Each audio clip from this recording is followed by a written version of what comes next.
मुझे समय दिया, इसके लिए मैं आभारी हूं। पिछले 3 दिन से हम सभी राजस्थान विधानसभा में बैठकर राज्यपाल के अभिभाषण के जरिए सरकार के पिछले 1 साल का लेखा जोखा जो कैबिनेट ने तैयार करके राज्यपाल के मुख से कहलाया है, उसके ऊपर हम वाद विवाद कर रहे हैं। और यही प्रजातंत्र की खूबसूरती है कि सरकार जो काम करती है या जो करने जा रही है, उसका व्याख्या पे हम लोग मिल बैठ के बात कर रहे हैं, वाद विवाद करते हैं और पूरा राजस्थान उस पे, इस सोशल मीडिया के जमाने में हर व्यक्ति तक बात पहुंचती है। ये मत इतराने की जरूरत है कि आप सच बोल रहे हो कि हम सच बोल रहे हैं, दुनिया अपने आप फैसला करेगी। सरकारी पक्ष हरदम ये कहता है कि हम ही सब सही काम करते हैं। ये तो वो वाली बात हो गई कि ड्राइविंग सीट पे जो बैठा है वो व्यक्ति कहता है गाड़ी तो मैं सही चला रहा हूं, पास वाला कहता है अरे टकरा जाएंगे, ध्यान रख भाई।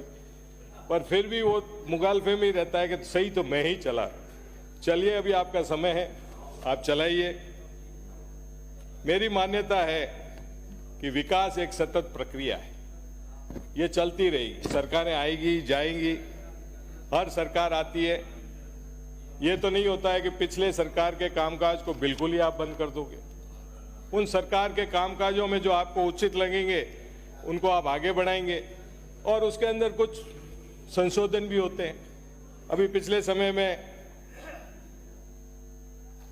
कई उद्घाटन हुए, यहाँ पे बातें भी होती है। राज्य सरकार के बजाय केंद्र सरकार की बातें आती है। राजस्थान का बजट तो अब आएगा, उससे पहले हम बखान केंद्रीय बजट की कर रहे थे।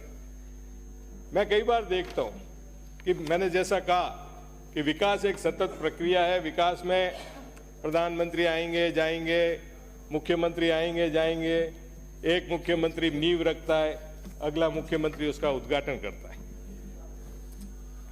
गवर्नमेंट इन गवर्निंग जो भी करेगा वही उद्घाटन करेगा ना, नींव तो एक रखेगा। आज कश्मीर में बड़ी बड़ी टनल्स बनी है, कोई एक दिन में तो नहीं बनी। मनमोहन सिंह जी ने उनकी नींव रखी, मोदी जी ने उद्घाटन किया। तो एक प्रक्रिया है, इस प्रक्रिया को हमें लेना पड़ेगा, हेल्दी रूप में लेना पड़ेगा और काम करना पड़ेगा। एक दूसरे की कमियां निकालना, ये तो यही बात हुई कि हर पुत्र कहता है, एक इंग्लिश में कहावत है कि every son says his father was wrong, by the time he realises his father was right, his son says he was wrong.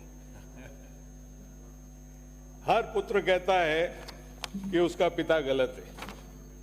जब तक उसको समझ में आता है कि उसका पिता सही था, उसका पुत्र बड़ा हो जाता है, वो कहता है कि मेरा पिता गलत है। तो ये बड़ी गलतफहमी है जिसमें हम सब जीते जाते हैं। काम हर व्यक्ति करता है और विकास चलता रहेगा। अभी आप लोगों ने कौन से जो हमारे काम किए हुए उन कामों को परिवर्तित नहीं किया।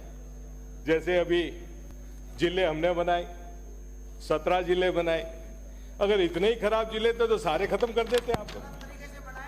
अरे तो सारे ही खत्म कर देते, सुन लो, बीच में मत बोलो, सारे ही खत्म कर देते पापा राम जी। परंतु मेरा यही कहना है कि सारे खत्म करते तो मैं कहता कि गलत बनाए। कार्य होता है, उसमें कमियां खामियां सब रहती है, सुधार भी होते हैं, गुंजाइश भी रहती है। आपको उनको रिस्ट्रक्चर करने चाहिए थे। जैसे हमारे यहाँ सांचौर जिला था, उस जिले को आपने रातों रात खत्म कर दिया। अब 250 किलोमीटर रण ऑफ कच्छ, अगर कोई सांचौर की स्थिति है, हमारे मंत्री जी बैठे हैं के जी जो वहां के जवाई हैं, इनको पता होना चाहिए कि 250 किलोमीटर जालोर तक कब पहुंचेगा व्यक्ति। आपको चाहिए था कि उसको रिस्ट्रक्चर करते, उस निर्णय को सही करते, परंतु आप लोगों ने तो एक झटके से जवाई कमजोर निकल गए होंगे मेरे ख्याल से। तो स्थितियां इस तरह से होनी चाहिए थी। सलूम्बर जैसे को आपने छोटे जिले को तर्क देते हैं। अभी कानून मंत्री जी खड़े होकर तर्क दे रहे थे कि हमें सीमाएं देखनी पड़ती, वो देखनी पड़ती, परंतु आपने निर्णय तो लिए हैं ना। तो हर तरह के निर्णय देख के लेने चाहिए। इसी तरह से बजट इंप्लीमेंटेशन की बात आती है। आप लोगों ने साल भर की बातें की कि हमने साल भर में ये कर दिया। साल भर में आप लोग किस बूते पे करेंगे जब बजट के ऊपर ही काम किए होंगे ना आप लोगों ने। तो मुझे ये बताइए कि जो सड़कें आपने डिक्लेयर की थी सारी पूरी हो गई या काम शुरू हो गए वहां पे? नहीं हुए अभी तक, और सुधार करने की जहां आवश्यकता थी वहां हुई नहीं। दुर्भाग्य से भागरोटा जैसी घटनाएं हुई क्योंकि हम उसको देख नहीं पाए, और हम सब वहां से आते जाते इस चीज को सहन भी करते थे, महसूस भी करते थे, परंतु किसी की नजर नहीं पड़ी, और घटना के 10 दिन के अंदर वहां सड़कें चौड़ी हो गई। अगर सरकारों की मंशा हो तो क्या उन कामों को सही तरीके से नहीं किया जा सकता? सही समय पे बजट इंप्लीमेंटेशन, बजट का फॉलोअप होना चाहिए, तब आप लोगों की जिम्मेवारी पूरी होगी। वीआईपी मूवमेंट्स में इस बारे में भी सोचता हूं कि पहले शासक होते थे, सीएम होते थे, रोड से जाते थे। अब 50 किलोमीटर आजकल के मुख्यमंत्री वगैरह सब हेलीकॉप्टर इस्तेमाल करेंगे तो जनता से तो जुड़ाव इतना ही रह जाएगा। मेरी तो सलाह है कि आप मंत्रियों को, मुख्यमंत्री को, जितना जनता में, जितने सड़क पर रहोगे उतनी जानकारी आपको ज्यादा मिलेगी और जितना जनता के लिए सुधार होने की संभावना रहेगी, फीडबैक मिलेगा आपको। बजट में घोषणाएं की, आप कहते हैं कि बजट की घोषणाएं हमने पूरी कर दी। मैं तो एक उदाहरण देना चाहता हूं कि भिनमाल में उप जिला अस्पताल डिक्लेयर हुआ मेरे विधानसभा क्षेत्र में। अभी तक एक डॉक्टर नहीं लगा उप जिला अस्पताल के अनुसार, सिर्फ जमीन अलॉट हुई है। और डॉक्टर्स तो लग सकते हैं ना कि जब अस्पताल है, बरसों पुराना सेठों के बनाया हुआ, परंतु अभी तक नहीं हुआ है वहां पे। अब एक महत्वपूर्ण बात मैं ईआरसीएफ की कहना चाहता हूं कि आप बड़े उसको शाबाशी लेने में लगे हुए हैं।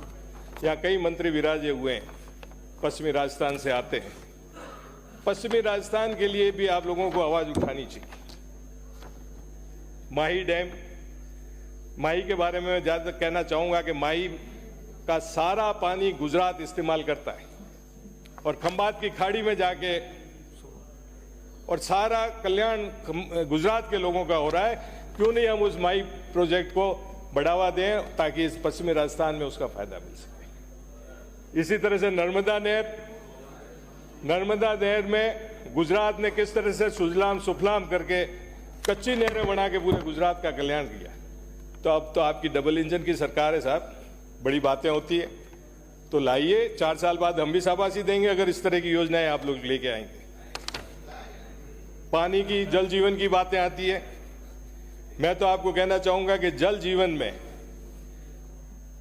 भीनमाल विधानसभा क्षेत्र में 2013 में पानी की जो घोषणा हुई, आज 2024 चल रहा है।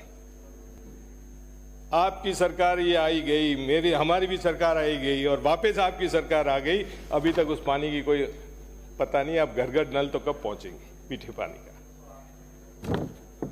इसी तरह एक बांडी सेंद्रा डैम है, उस डैम के अंदर 2003 में बना था सभापति महोदय, और आज दिन तक उस पानी से सिंचाई नहीं हुई है। पानी भरा पड़ा रहता है, डाउन स्ट्रीम के बेरे सूख गए, वहां पानी काम नहीं आ रहा है मंत्री जी, और उस पानी का कोई उपयोग नहीं हो रहा है। तो सरकारों को ध्यान देना चाहिए, फिर हम शाबाशी लेने की बातें करें। बड़ी बातें हुई राजस्थान की, चलो उम्मीद करते हैं 4 साल है आपके पास। और जैसा कि भाटी साहब ने आंकड़ों की बातें की, मैं तो इतना बड़ा बिजनेसमैन भी नहीं आंकड़े गिन के बता सकूं, पर 4 साल बताएंगे, क्योंकि हर सरकारें अपनी टेन्योर में इस तरह के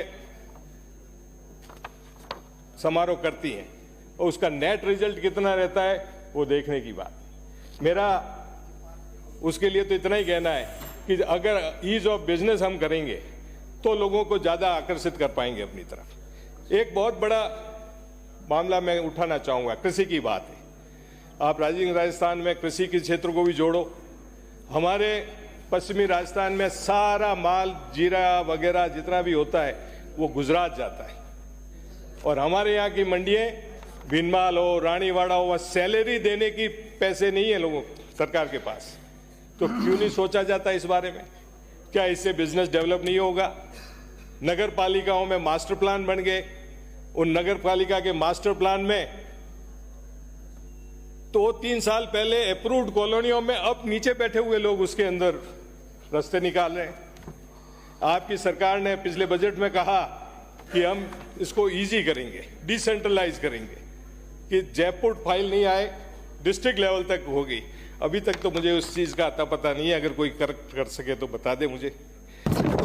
एक सबसे बड़ी चीज जो मैं सरकार की नजर में लाना चाहता हूं, एक इस वीसी से तो छुटकारा दिलाओ आप लोग।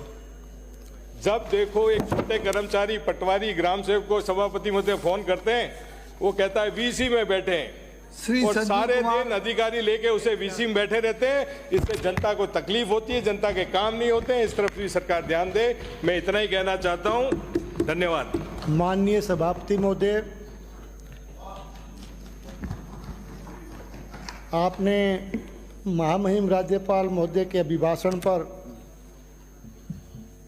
अपनी बात रखने का मौका दिया। मैं आपका बहुत बहुत आभार प्रकट करता हूं।